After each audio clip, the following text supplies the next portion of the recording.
sometimes when I'm having a bad day, I tend to go into my Instagram private messages, and I see some like hot blonde in lingerie, and she's like, "Hey, handsome," and I'm like, "That was nice of Svetlana from Croatia." Then I got the Asian woman below her. She's like, "Hello, you are QT," and I was like, "It's just how I read it, Chinese robot." And I'm like, "It's nice of Sandy from Vietnam, Makes me feel good." But if I'm still feeling down, I just go into my spam email box, right? That's where the party is. It's like XXX videos. I'm like, yeah, I like that, this is gonna be awesome. It's like better than Viagra, stay hard for 3 days. I'm like, 3 days? I'm 50, I'm lucky if I get 3 minutes,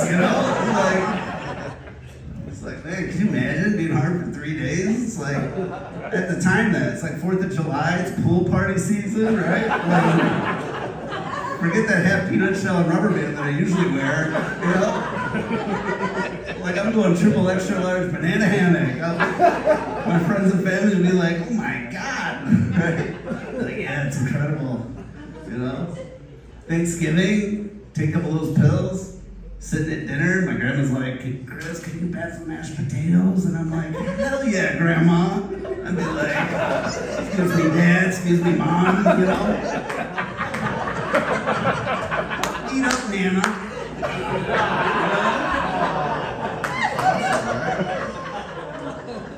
But there's some downsides about doing stand-up comedy, because a lot of comics in the room will tell you, when your friends find out that you do stand-up, they tell you the stupidest ass jokes all the time. They're like, "Dude, you gotta use that one on stage." They're like, "No, I can't, it's stupid, We all have that one guy that's like, "That's what she said." And I'm like, "No, it's not, I'm like, use that on stage, and I want royalties." It's like, dude, I don't know what's worse. I don't get paid for this, right? I can't pay you.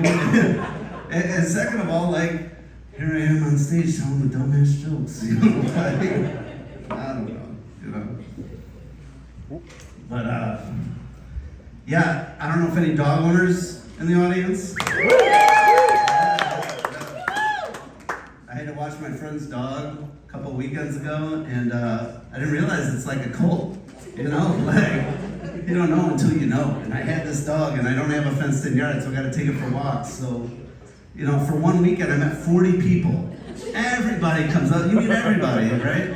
The other cult leaders, with their dogs, It's like this woman. You got the first level where, the woman comes up to you, and she's like, "Oh my gosh, what kind of dog is that? Can I pet it? Can I pet his weenie?" Right? It's like, whatever. Just, the dog's already waiting to get serviced. Okay. Then you got level 2 where they ask you all the dog questions, and then I look down and she's getting French kissed in the mouth by the dog. And then they want to know about you, right? They're like, "Oh well, how long have you lived here? Where do you live? What do you do? And it's like, okay, just stick to the dog. Just when you're done servicing the dog, let me know. We'll have a conversation, right? It's very, very odd.